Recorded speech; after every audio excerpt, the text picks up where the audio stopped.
اهلا بيكم، ازيكم عاملين ايه؟ النهارده هتكلم عن مواصفات وسعر انفينكس زيرو 8.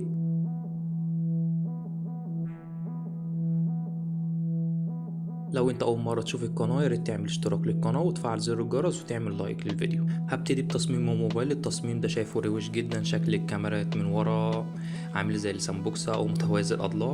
التصميم جاي من البلاستيك. حجم الشاشه 685، شاشه اي بي اس فول اتش دي بلس.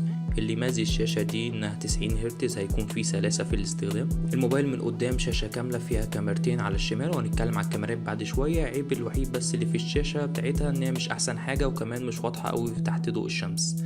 اما البصمة هتكون في زرار الباور وسريعة جدا، ودي بقت حاجة في معظم موبايلات الشاشات الاي بي اس. الموبايل بيجي من العلبة باندرويد 10 مع واجهة انفينكس. الموبايل النسخة الوحيدة اللي في مصر جايب 8 جيجا رام مع ذاكرة 28 جيجا.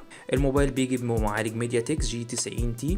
لو قارناه المعالج ده بالمعالج الموجود في أجهزة تانية في نفس الفئة السعرية، فالأجهزة التانية تتفوق لأنها بتكون بمعالج سناب دراجون 720 جي. بس الموبايل في الألعاب هيكون شغال حلو قوي، ولو الألعاب بتدعم ال 90 هرتز زي بابجي كده هتشتغل معاك كويس جدا. أما بطارية الموبايل فمعاك بطارية 4500 ملي أمبير بتدعم الشحن السريع 33 واط. الموبايل معاك في خلال 30 دقيقة يشحن معاك لحد 65%، ولو كملنا للساعة هيوصل معاك ل 100% بالظبط. أما بالنسبة للكاميرات فمعانا 4 كاميرات في الجهة الخلفية. كاميرا أساسية 64 ميجا بكسل، كاميرا تانية 8 ميجا بكسل ألترا وايد، وكاميرا 2 ميجا بكسل خاصة بتصوير الماكرو.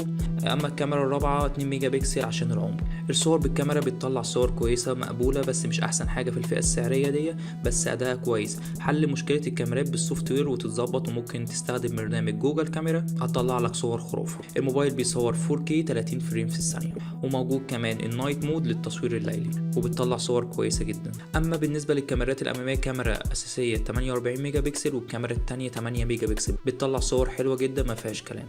بالنسبة لرأيي في الموبايل وسعر الموبايل، رأيي في الموبايل كويس جدا، بس مش أحسن حاجة في الفئة السعرية دي. شاشة كبيرة 685، شاشة 90 هرتز، كاميرا 64 ميجا بكسل، كاميرا أمامية 48 ميجا بكسل، بطارية كبيرة مع شاحن سريع 33 واط. ده كله مع سعر 4650 جنيه. وكده اتكلمت عن كل حاجة في انفينكس زيرو 8. لو لسه ما عملتش لايك واشتراك في القناة يا ريت تعمل، ويا ريت تعمل شير للفيديو عشان يوصل لعدد كبير من الناس.